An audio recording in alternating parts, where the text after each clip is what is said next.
I'm glad to be with Dave Killoran and Travis, and we're talking about the recent cheating allegations concerning the LSAT. Travis, you're the original whistleblower. I wanted to click on two quick things before we dig into your story, Travis, and then Dave colors in some. So my entire adult career has been law school admissions. Over 25 years ago, I remember getting into this thing. When you start off in admissions, a lot of people start off in their 20s. And you don't even realize what's happening, but every year, LSAC is flying you out to these conferences. I am not making this up. One year, it was literally a boat ride to an island with steak and lobster and entertainment. But you're in your early 20s. You're not processing this as an LSAC hosted conference. What you are processing is the sessions you go to, which talk about how important the LSAT is as a metric for admissions. Now, I would argue, as someone who's done this for 26 years, my entire adult life, I think that a standardized test that's valid and reliable is really important to the admissions process. You have to make incredibly difficult decisions when you're in admissions, and you want information. Information is important, but there's two problems now. One, is that information valid? Does it have integrity? And two, I think there's this inculcation in our minds, including mine, that is the LSAT that's part of the admissions process and not standardized tests that are good. So I wanted to put that out there because here's the problem. We know that there's cheating going on. We know it. LSAC would love to say, except for they listen to this podcast, they might course correct. You'll hear them say this. If it's one person, it's one too many. So that'll be their line. There's a reason why they retained legal counsel and they haven't even been sued for this. There's a problem going on. They didn't go public. I spoke to them on the phone and they alluded to the fact that they would go public if this was a big issue. So we have their words implicating this is a big issue. And now I'm going to turn it over to you, Travis. How did you first find out about this? It's actually pretty easy to find out. I mean, I'm a Chinese international student. I use RedNote, and those posts about cheating, how to cheat, those advertisements, they're everywhere on RedNote. And I took the LSAT a while ago, and back in the day, I didn't see any of those Reddit posts. But today, probably starting last year, I started noticing those advertisements on RedNote. And, I thought it was impossible to do because the LSAT is so hard to cheat and there's technology, all of that to prevent cheating. I never believed that there was actual cheating. There could be like scammers on RedNote, right? But yeah, that's when I started digging for a little bit. I thought, oh, why not just find out if there's actual cheating? Let's just make clear. You've already started law school. You're never taking Right. LSAT again, but that's when you wanted to dig in as a curious or good actor. Also, for fairness, it took me a long time to study for the LSAT. And I just feel it's unfair for people to just pay for a service or for some materials to cheat and to get a higher score that I got. So that was probably one of the reasons why I started digging a little bit. And I talked to a lot of people on RedNote. There are also RedNote posts complaining about the cheating incidents, like people who are actually studying for the test and they're complaining about cheating. It's everywhere. It's so unfair and all of that. I started seeing those posts last year. And I started investigating. I started talking to some of the cheaters I found. I think they're cheaters. They might be lying. But I found some cheaters on RedNote and talked to them. And that's how I investigated this whole thing. Let me ask Dave a question real quick. If Travis can be doing this, can and should LSAC test security be doing the same thing? I assume you're talking about investigating the problem there because Travis didn't cheat. So let's be clear about that. Well, yeah, but if he can be digging in and investigating. Yes. And it's possible that they were. Also, they're not Chinese nationals and they may not have had the skill set at that point. I do know now they're aware of it, obviously. Thanks, I think, largely to Travis, and that they are looking into it. But you could say that they had an obligation to look into this and maybe could have pursued that more diligently. Yeah, it's fairly easy to spot who's real Chinese, who's not real Chinese. So they could have hired a Chinese to investigate, maybe. And I'm saying, oh, yeah, it's easy to spot. Like, when you chat, when you use the Mandarin language, it's easy to spot a Chinese national. Travis, they're somehow a nonprofit that's sitting on $250 million in assets. His credential assembly services made them $93 million in the last 3 years. His former president made over $1 million a year. I'm pretty sure they could have afforded to hire someone in China. So you're investigating because it irks you, for lack of a better word. You're bothered. Right. Right. You study a lot and you're bothered. Mm-hmm. Was there a moment where you said, okay, these aren't scammers. This is real. And then what did you do with that information? So I did talk to some agencies and they're posting about cheating. Like when they are actually cheating, they take screenshot and they post them. And I saw those things and I was like, this is crazy. And then I talked to Dave. I was like, do you see this? And he was shocked. I also emailed the LSAC test security and they told me they have those those obstacles to prevent cheating. They're trying their best to maintain the integrity of the test, all that. So I was like, okay, maybe this cheating thing is not real. Then I sent them some evidence. I never got a reply, but maybe they're investigating. I have no idea. That was like around end of April of this year. Yeah, or early May, around then.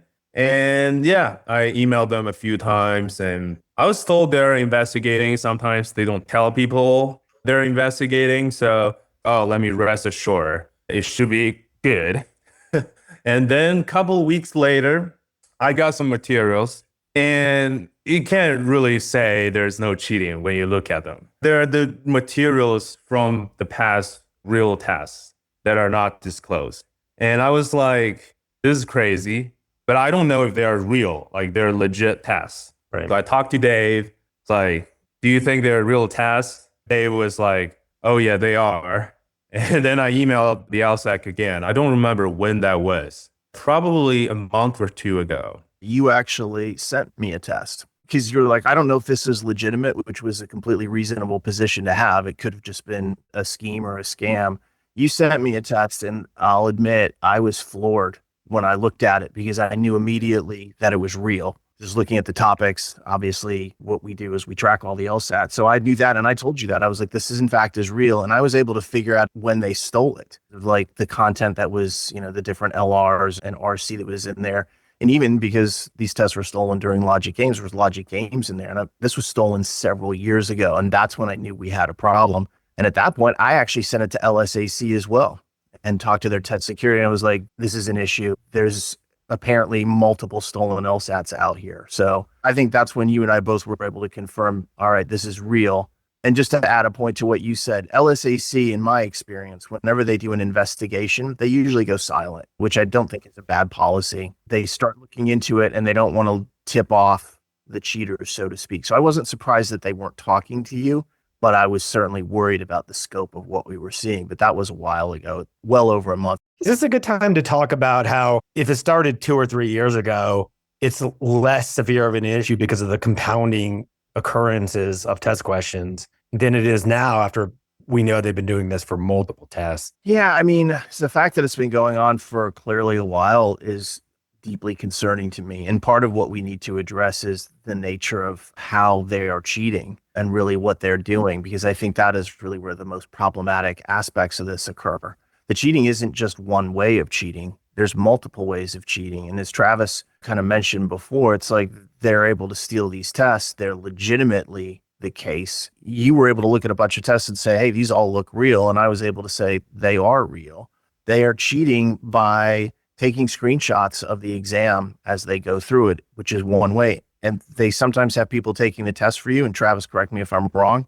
And in other cases, they're selling the stolen tests to somebody who might not have enough money to have what we call a proxy test taker that's out there. So even if they're not a proxy test taker, someone can get a hold of these exams and study them. And the LSAT, for those of you who don't know it, reuses content. They don't release the content and then they reuse it some months or years later. It's kind of a standard procedure and typically there's nothing wrong with it.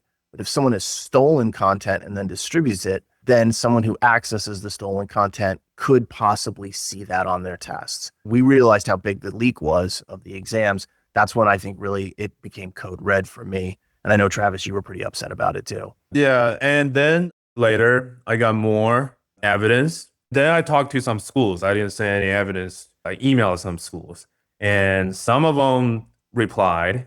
Then later, the LSAT announced shutting down China. I have no idea what the internal process is, but that's everything I did. Did you ever show any schools the evidence that you showed LSAC? I showed one school and that's it. I didn't email the test. I talked to them and I used the secure send, whatever you call it. So yeah, I talked to one school directly about it and I showed the evidence. This is all before the August test that was online in China, correct? You know what? Let me quickly check my calendar. I know for a fact I informed them during the test. I was texting with someone at LSAC. Yeah, I talked to one school around where the test was going on. It was like the first week of August. So let's get a timeline. You give them credible evidence. I mean, it's not just credible, it's real. They know what test they have. Yeah.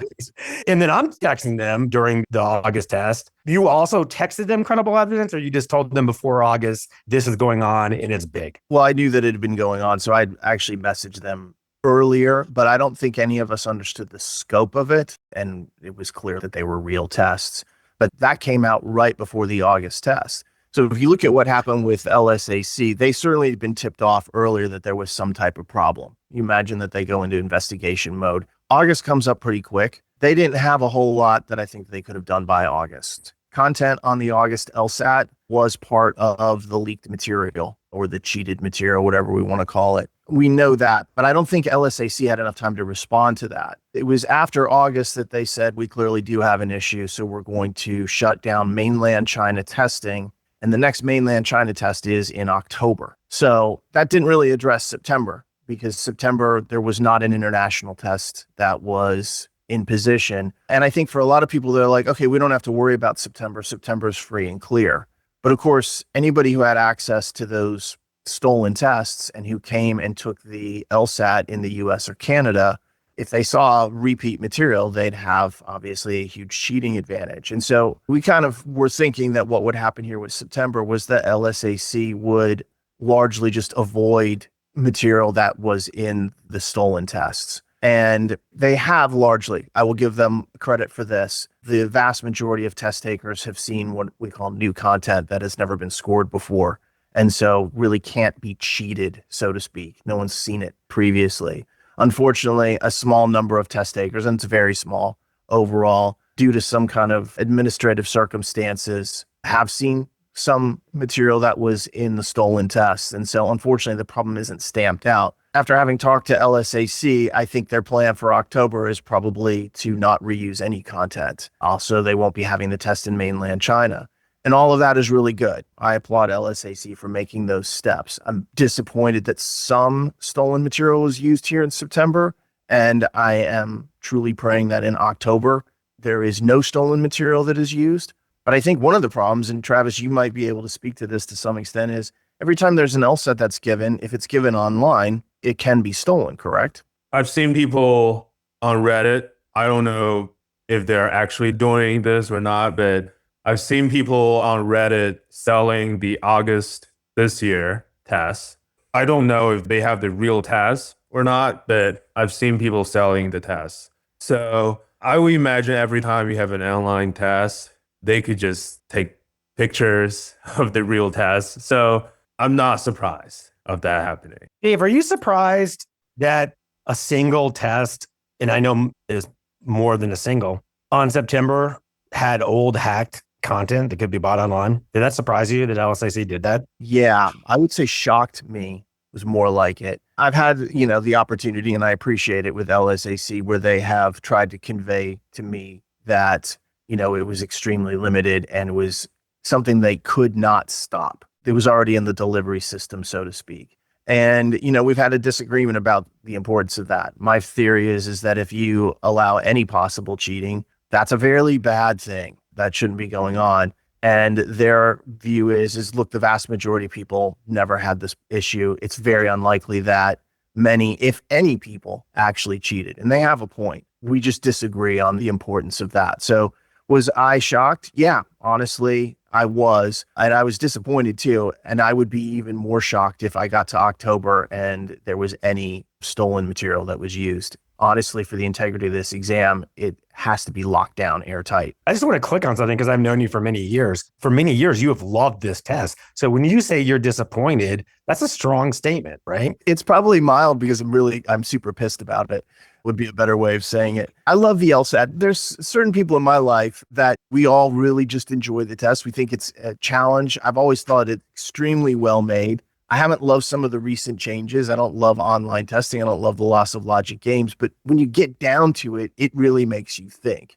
And I feel invested. In fact, my entire professional career has been revolving around the LSAT. So I feel very invested in this test and what it means for law schools and law students. And so it is truly disappointing to me and upsetting when I see that there is something of this magnitude going on. And my view of the response is that it could be stronger. Now, if LSAC was sitting here, I'll play devil's advocate on their behalf. They would say, we have moved heaven and earth to put in new content. We have spent a lot of time and money. And I'm like, yes, but did you spend enough to eliminate all of it? Not yet. And what's the bigger question to me, Mike, is we now know this is the case. We understand the different methods of cheating. We know the stolen tests are out there. We know it's a huge problem. What happens next? We get through October. This doesn't stop the cheating problem. It's not as if November comes up and the problem is solved. Yeah, there's no international test. You can still cheat from afar using proxy testers because they can spoof IPs and get past that. And you still have that trove of stolen tests out there. You're just going to avoid those forever. They will have this problem as long as there's online testing. You and I talk a lot. We have talked about the fact that they probably need to get away from online testing for at least several years until they fix this problem. And that's where I'm mostly concerned now is what happens next. So they've only right now pointed at China. I have an issue, and I posted about this on LinkedIn. Dave and I were aware of this, and we said nothing. We were talking internally with LSAC. We said nothing to the public. And one of the reasons we didn't say anything to the public is we didn't want to have the market, until LSAC was willing to have the market know about this. Dave and I thought this was their responsibility. But what surprised me is two things. One, that they said, look over there in mainland China.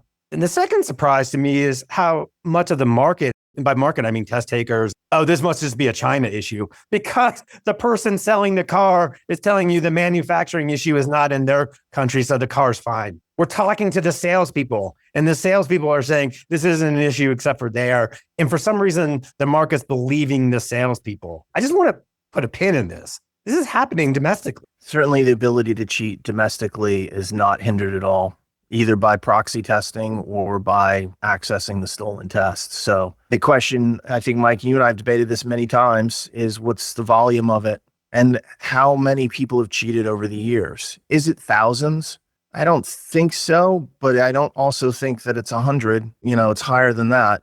So I don't really have a good sense of the scope of it because it's hard for me to see how long it's been happening, but I know it's serious, and I know they've stolen a lot of tests. So they've been at it for a long time. But you're right, because what they did was they said, oh, we stopped testing in mainland China. And that makes a lot of people feel like the problem is over. The problem is not over. And in fact, we saw those cheating agencies in China almost immediately start trying to bypass that restriction. They started posting, no, they're saying you can't test in China, but we can get you to test in China. There's just too many avenues here around the barriers that they're putting up. My concern is I have noticed, not just with LSAC, but when people have a large share in an LSAC arena, a dominant share of the market, that often they feel comfortable in pointing the finger and not actually addressing the problem. So not only did they point to mainland China, on a phone call to me, I was talking about the culture of them having a tendency to try to hide things. And I could give examples. During COVID, when they went to LSAT Flex in December, LSAC on video to a bunch of pre-law advisors said the numbers were going to return to organic, natural levels of test takers. They also said on the same audio, please don't tell the external world. This is just for your ears. Now, the external world includes experts. One of those experts, Justin Kane, was a data analyst. Within minutes, he said that's impossible. There's already more numbers than the previous year. I love his analogy. Thanos would have to snap his fingers and eradicate half the people who have already taken the test. Now, half is not an accurate number for it to return. To me, that is either a lie from LSAC or malpractice like bad wording to the market. So it's point the finger here and here. And my concern is, and maybe Travis or Dave, you can help me, are they just going to keep pointing the finger until someone puts this thing up on WikiLinks and they have no more tests and they are done? In other words, are they going to be their own demise? Because I feel like this is a choose your own adventure book where every twist and turn, LSAC is turning to the wrong page and doing the wrong thing. I don't think they're going to be their own demise. There are ways out of this wilderness that they're in. And you and I both know the history of how some of this data gets looked at. We were both there during the scoring bubble of the pandemic, which is what you're referring to. And we both came to the same conclusion that there was no possible way that what they were saying was actually true or accurate. They had their reasons for saying it, I'm sure. But after the fact, we knew that the numbers couldn't come down. Let me say this, though. You talked before about how we kind of sat on this information. I will say that we didn't really sit on it. What we did was we started agitating with LSAC. I know that you spoke to them multiple times. I spoke to them many times, and I repeatedly told them this is a 5-alarm fire. You have to bring all hands on deck. And they were like, look, we've got a lot of issues that we're dealing with. I said, there is no other issue. Cheating is a direct attack on the integrity of the test and therefore the integrity of the entire system. If you do not solve this instantly and overwhelmingly, you are going to have questions being raised about whether or not LSAT scores are true. And this isn't limited to just Chinese students. One of the things that we saw online was like, oh, it's a China thing. Yeah, you could say that there's an origination point there, but it's gotten past that. And so I don't want it to be like, oh, it's just limited here. There are ways to cheat now because of this that are numerous. Is one of the reasons I got so upset when I was like, how could you possibly use content here, even for a minimal number of people on the September LSAT, which is ongoing at the time of this podcast. There are people taking the September LSAT right now. It is very likely that some of them are seeing content that is in that cheating or stolen test trove. So we did everything we possibly could. We also didn't want to alarm the market. I didn't want to make people upset. And I also didn't want to Streisand affect this, where we started talking about something that was relatively minor and made it into a big deal. But after that, LSAC pulled back from China. And I feel like at that point, they made the acknowledgement publicly that we have an issue.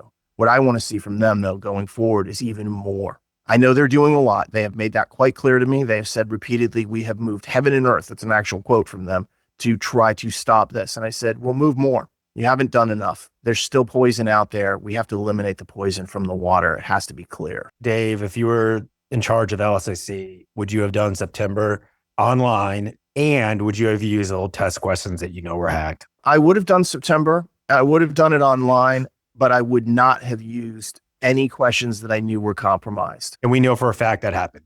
We know for a fact that happened. Now, LSAC's response when presented with that proof is it didn't happen for many people, and it was a very specialized set of people who we could not turn back from having that material. They had to send it out early. They were strongly implying there would be no hacked questions on the September. They're the ones that pulled that lever. I don't care how much they play victim. They pulled the lever. I told them just today, I was like, I don't care what the excuse is. None of that material should have been used. I don't care if you had to fly people to the various locations and distribute new material. There is a way around this. And I feel like you could have done more.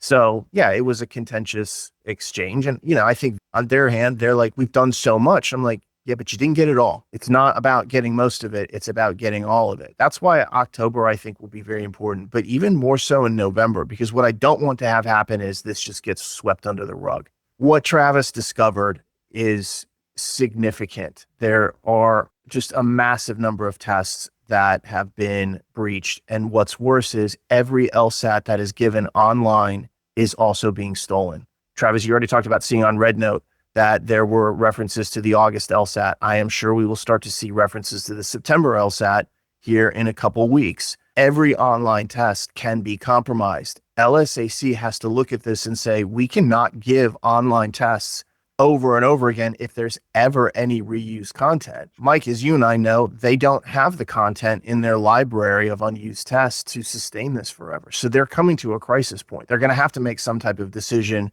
where they use less reused content, maybe give fewer LSATs. They've got to increase their content.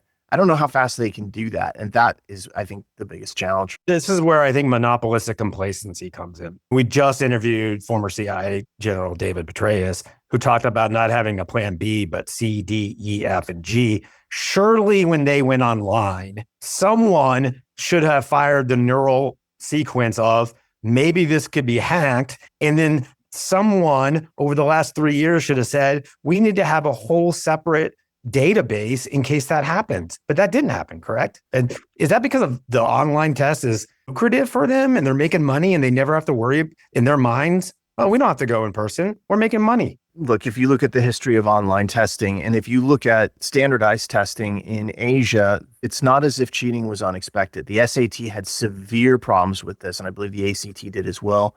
There's also been theft of GRE and GMAT online tests. So if you look around at your compatriots and you say, hey, these other tests, which are big American standardized tests, they've had cheating problems, that should have been built in. Yeah, they should have had a plan B, C, or D. If you think about it, Mike, one of the things that we know that happened, it was that towards like 2018, they increased the testing calendar. It used to be the LSAT was 4 times a year, and it was 4 tests only. Everybody got the same exact test.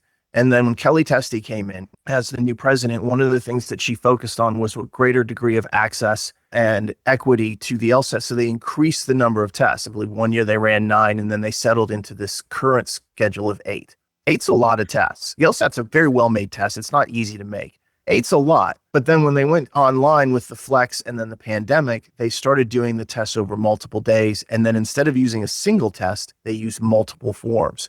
So not only they increased the number of tests, they increased the burn rate of the exams inside this. And that is when we knew that they had a problem because they didn't have enough of that library. So to me, Mike, what's been happening there, and this is conjecture, is that they sat and they said, well, we've got to keep up with this new world where we're using way more LSATs than before. So they never had a chance to make a library. They dove into the deep end. And ever since then, it's been a struggle to keep up. And it's made them very predictable. We spend a lot of time predicting what they're going to do, and we are right over and over about it because we can see that they don't have a whole lot of tests. So I think they're in a real jam, to be honest with you. They don't have a big library of exams, and now a bunch of that library has been exposed. So where they go from here is a really interesting question because it's going to take a massive amount of resources. You mentioned before the kind of like resources they're sitting on. I think they're going to have to spend a big portion of it right now. They also have a class action claim against him. If that goes to discovery, I'm no lawyer, but I'm going to bet they settle so that discovery never sees the light of day. Let's bring you back in for some final thoughts, Travis. Are you happy with how LSAC responded to you, responded to the market? And are you going to keep digging? If I can, yes, for sure. I would love to, but I've been pushing for changes. That's for sure. I started talking to you a few weeks ago. I talked to some schools. I talked to Dave. We pushed for changes. But other than that, I don't think there is anything I can do. Am I happy with what the LSAT has done? I feel like they've done a lot of things. They're using new tests for the September test. They shut down China. But they're, like we've been saying, they could be doing more. In my mind, they should go back and investigate those past scores. And they should shut down online testing altogether in the future. I think that what LSAC may say is, look at that jerk Spivey and that mean person Killoran putting Travis on the spot. But you came to us, you went to them, you put this on their radar. Yeah. And I can tell you this story. I've never told you guys about it. But back in probably 2022, 2023, I actually heard about a cheating case and reported it to the LSAC. And I don't know what happened afterwards, but this thing has been going on for a long time. And I really hope that the LSAC could go back and check those past scores, especially the scores from this year and last year. Because last year was when I started seeing those advertisements everywhere on RedNote. So I would imagine there's probably quite extensive cheating going on that I hope they could investigate. Well, let's differentiate. And let me defend LSAC for a second or play devil's advocate, at least. There's a differentiation between attempts at selling the test, which you think is widespread, and attempts at buying the cheetah test, which quite frankly, I don't think any of us knows. My whole point would be, LSAC doesn't even know either, which is why they shut this problem down and go in person ASAP. Yeah, we don't know the actual extent of cheating, but I do think it's worth investigating. Yeah, and I want to make a few comments here, which is first, Travis, that you're the good guy in all of this. Each turn, you've done the right thing. You've notified people at LSAC. You've sent them proof what was happening was happening. You've raised the alarm over and over. And when they didn't really respond to you, you went out to people like me and Mike and said, can you help? So I really look at you as the guy who done the most right here in terms of this. For that, I think you should be applauded. Couldn't agree more. Yeah, thank you. And as far as LSAC, I've said at least, they have made a point to me of how much effort they've already put into this. And I think that's great. They clearly recognize that there is a problem here. My issue is that there isn't a problem. This is the problem. You have to do everything. And a lot of times in big corporations, and let's not delude ourselves, LSAC is a big corporation. There's all these discussions of the bottom line and costs and how much effort administratively things will take. And, we couldn't get this done or things couldn't be changed in a short period of time. I don't care about any of that. I think that's irrelevant because when the integrity of really the reason for your being is in question and under fire and being attacked, and it is being attacked, you do everything. I don't care how much money you have to spend. I don't care how many more people you have to add to test security or whatever, to check scores or do what have you. And that's what I really want to see from LSAC. This is a first step. Hey, we're going to pull back from mainland testing. We're going to use new material. That's great. I know that's not sustainable forever. So what are you going to do that's the big move? Don't delay in announcing it. The sooner that they can announce that they are dropping online testing, using fewer LSATs, using only new material for a while, the more they can thwart the cheaters that are out there.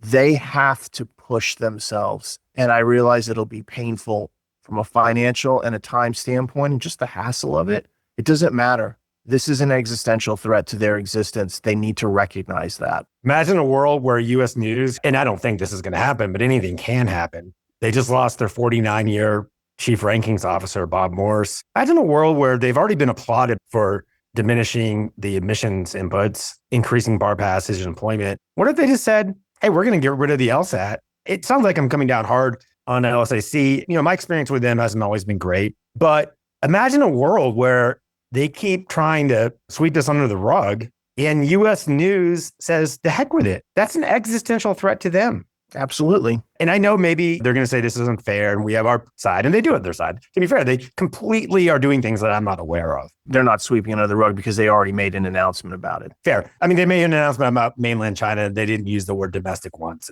Yeah. The hope would be that when people talk about stuff like this, okay, there's a problem and there's a solution, which is go in person. The hope is that also they realize what you just clicked on, that it's an existential problem. So it's not a priority, it's your only priority. It is. It's like that sub up in the North Atlantic. You have to have complete integrity at all times. If you lose integrity at all, it just collapses. And I think they seem to want to say, hey, we are working on it. And I'm like, this isn't about just working on it. This should be a massive undertaking, and you should be forward about what you're doing and front facing to the public about, hey, we think there's a problem. You can trust us because we're doing this, and this, not just a few steps. That's not how they operate, Mike. You and I both know that. In years past, they play it very close to the vest. My experience with them has been a lot better in the last 7-8 years than it was beforehand. I think prior to that, I was public enemy number 1 or 2 to them, and it's been a lot better recently. I feel like my relationship is good, and I'm glad that it is because it's allowed me to at least pound the table and say, look, I don't have any power inside your organization, but at least I can tell some people that may have a voice, you need to do the most here. Not just a lot, the most. In my thoughts on this note, they do have a new president. I believe from all my colleagues and friends who are deans that she's an ethical actor. There's problems with in person too. I get that there's no perfect answer because there's accessibility problems, but I think we can all maybe end on the note. The sooner that they can try their best to make this test hermetically sealed from hackers, which would be in person on paper or on LSAC tablets, the better. And I'm hopeful that this new president is marching in that direction. That's what I think needs to happen. Yeah, I agree. I want to thank you for reaching out to us, Travis. Dave, I want to thank you for making the time. It's a busy time for all of us. So stay safe out there, folks.